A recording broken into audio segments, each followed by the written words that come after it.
Good morning students. Today topic is Unit First Electricity Lecture number 3 क्योंकि हम 2 lecture हमारे इस सीरीज में कर चुके हैं जो हमारी चल रही है। फर्स्ट हमने क्या पढ़ा कि चार्ज और उसकी प्रॉपर्टीज। सेकंड लेक्चर में हमने क्या पढ़ा भाई कुलाम्स लॉ, जो कि क्या था आपका, जिससे दो चार्जेस के बीच में क्या निकल के आया था भाई आपका फोर्स। क्या आया था के Q1 Q2 by are square. ठीक है, के क्या था भाई कोई कांस्टेंट, के की वैल्यू क्या आई थी 1/4 पाई एप्सिलॉन नॉट, या फिर 9 इंटू 10⁻⁹ न्यूटन मीटर स्क्वायर पर कूलम स्क्वायर, या फिर इस एप्सिलॉन नॉट की वैल्यू क्या आई थी भाई 8.85 10⁻⁻12 यूनिट इसकी रिवर्स कूलम स्क्वायर पर न्यूटन पर मीटर स्क्वायर। ये फोर्स की वैल्यू आ गई थी। डायरेक्शन आपकी किसके ऊपर डिपेंड कर रही थी भाई Q1 और Q2 की पॉजिटिव है या नेगेटिव है। जब दोनों ही चार्ज आपके क्या आए थे पॉजिटिव, अगर आपने दोनों चार्ज पॉजिटिव ले लिए थे तो क्या होगा, फोर्स कैसा होगा भाई, लाइक चार्ज क्या करेंगे रिपल। तो फोर्स कैसा आया था आपका, दोनों पॉजिटिव या दोनों नेगेटिव जब सेम लिए थे तो फोर्स कैसा आया था आपका, बोलो भाई कैसा होता है। जब सेम चार्ज होते हैं तो क्या करते हैं एक दूसरे को रिपेल, तो फोर्स भी कैसा आ जाएगा आपका रिपल्सिव। जब एक पॉजिटिव दूसरा नेगेटिव या पहला नेगेटिव दूसरा पॉजिटिव, जब आपके डिफरेंट चार्ज होते हैं तब फोर्स क्या आया था आपका अट्रैक्टिव। और इन जब प्लस और माइनस यहाँ पुट करेंगे तो फोर्स क्या आएगा नेगेटिव। नेगेटिव फोर्स कैसा आएगा आपका अट्रैक्टिव। अगर फोर्स की वैल्यू क्या आ रही है भाई पॉजिटिव आ रही है, या फिर Q1 और Q2 इसमें क्या आएंगे दोनों ही टाइम ग्रेटर देन 0। देखो अगर दोनों प्लस ले या माइनस ले तो दोनों की product greater than 0 means positive, और इसमें एक प्लस एक माइनस तो Q1 Q2 क्या आएगा आपका लेस देन 0 मीन्स फोर्स कैसा आएगा आपका अट्रैक्टिव, या जिसकी वैल्यू क्या आ जाए, फोर्स की वैल्यू नेगेटिव आ जाए मीन्स फोर्स कैसा आपका अट्रैक्टिव। अगर फोर्स की वैल्यू पॉजिटिव आ जाए मीन्स फोर्स कैसा आपका repulsive. Today topic is vector forms of Coulomb's law. Vector form in Coulomb's law. अभी यहाँ तक आया समझ में। बस ये जस्ट आपको बताया है कि कब आपका फोर्स अट्रैक्टिव होगा कब रिपल्सिव। जब चार्जेस आपके क्या रहेंगे एक जैसे रहेंगे तो फोर्स क्या होगा रिपल्सिव, जब अपोजिट होंगे तो चार्ज क्या आएगा आपका attractive. Vector form in Coulomb's law, जो कूलम्स लॉ है उसी को वेक्टर फॉर्म में लिखेंगे। देखेंगे कि कूलम लॉ वेक्टर फॉर्म क्या रिप्रेजेंट कर रही है, क्या इससे निकल के आ रहा है रिजल्टेंट हमारा। तो मान लीजिए दो चार्ज है आपके, first is Q1 second is Q2, दोनों के दोनों किसी डिस्टेंस से रखे गए हैं। डिस्टेंस क्या है आपकी R। ठीक है भाई, अब हमें वेक्टर फॉर्म बनाना है। तो यहाँ से फर्स्ट यूनिट से मतलब फर्स्ट चार्ज से सेकंड चार्ज पे जो आपका यूनिट वेक्टर होगा R1 2, ऐसे 2 से 1 की तरफ पोजीशन वेक्टर या यूनिट वेक्टर रेडियस वेक्टर क्या होगा आपका R21। कैप लगाया है, कैप का मतलब यूनिट वेक्टर है। अब देखो भाई अगर मैं लिखूंगी F12 इसका मतलब क्या है फोर्स ऑन फर्स्ट चार्ज। किसके कारण, देखो जो पहला लिखा है उसके ऊपर तो फोर्स आप लोग निकाल रहे हो, और किसके कारण निकाल रहे हो, जो पीछे आपका सबस्क्रिप्ट यूज हो रखा है due to second charge. First charge का नाम हमने क्या दिया है भाई Q1 और सेकंड चार्ज का नाम हमने क्या दिया है Q2। तो F12 की वैल्यू क्या लिखूंगी भाई मैग्नीट्यूड में K Q1 Q2 by R square. इसकी डायरेक्शन देखो कहाँ होगी, इसके ऊपर आपको क्या निकालना है फोर्स। किसके कारण भाई Q2 Q1 के ऊपर कितना फोर्स लगाएगा।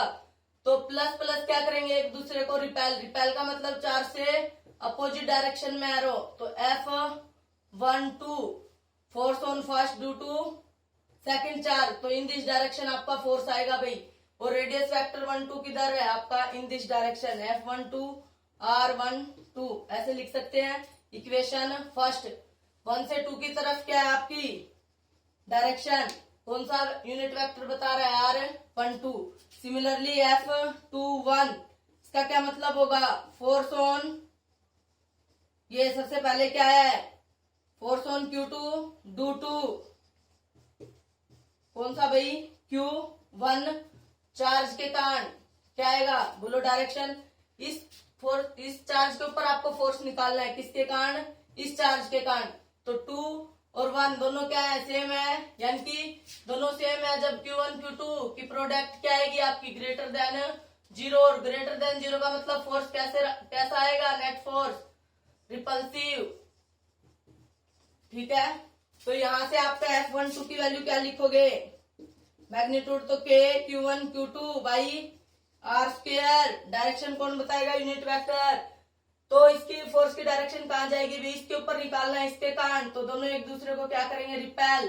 F21 रिपेल का मतलब है उस चार्ज से अपोजिट डायरेक्शन में एरो, और अट्रैक्ट करता तो उसकी तरफ एरो आपकी।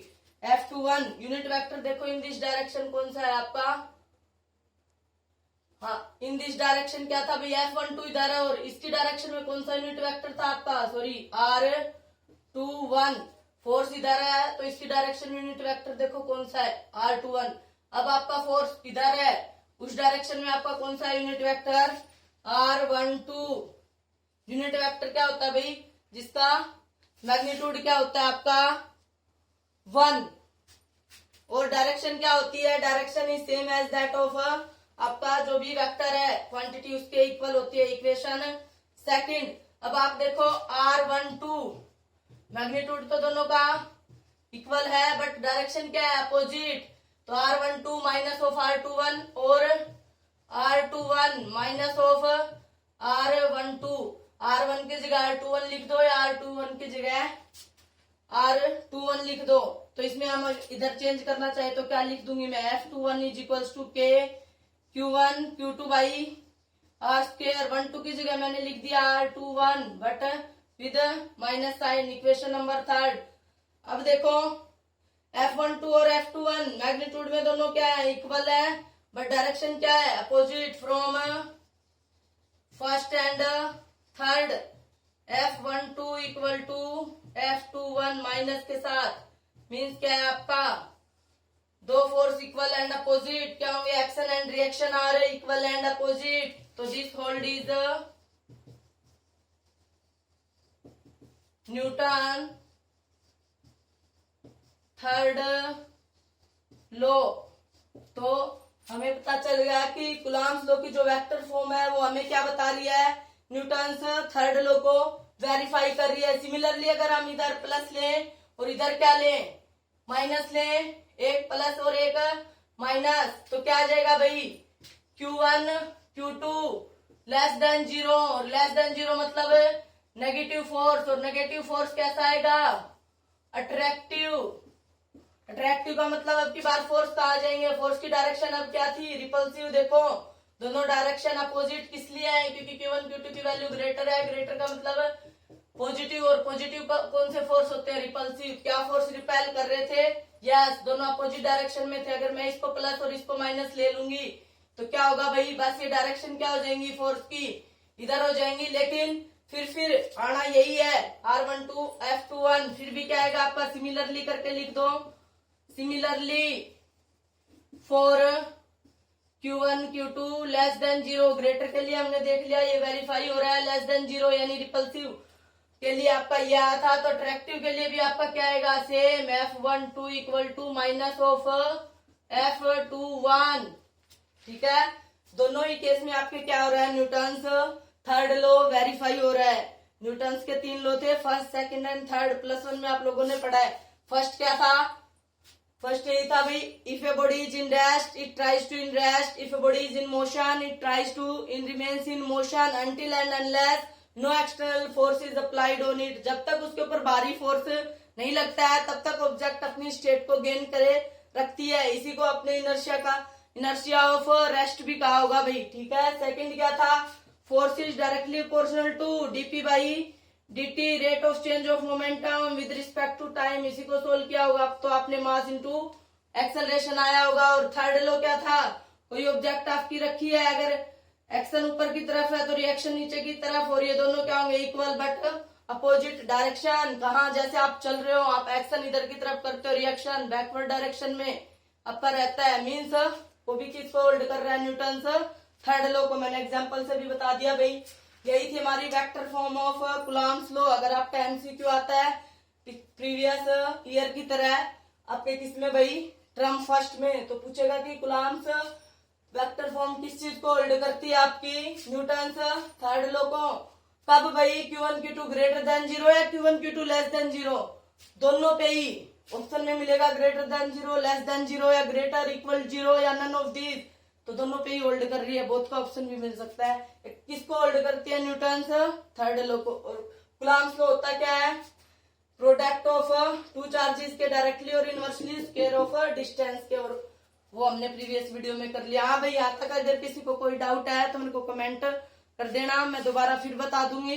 ऐसे ही हमारी ये सीरीज फर्स्ट लेक्चर से लेके जितने भी लेक्चर आपकी फर्स्ट यूनिट में बनेंगे, उसके बाद मैं सेकंड यूनिट स्टार्ट करूंगी, उसके बाद मैं third unit, first term second term पूरी की पूरी कंप्लीट फर्स्ट टू लास्ट आपको इस चैनल पे मिलेगी भी। फिजिक्स अड्डा 5.0 पे theory lecture as well as conceptual और न्यूमेरिकल पूरा सिस्टमेटिक ढंग से जैसा क्लास में कोई टीचर करवाता है एज इट इज, ट्यूशन की भी रिक्वायरमेंट नहीं रहेगी।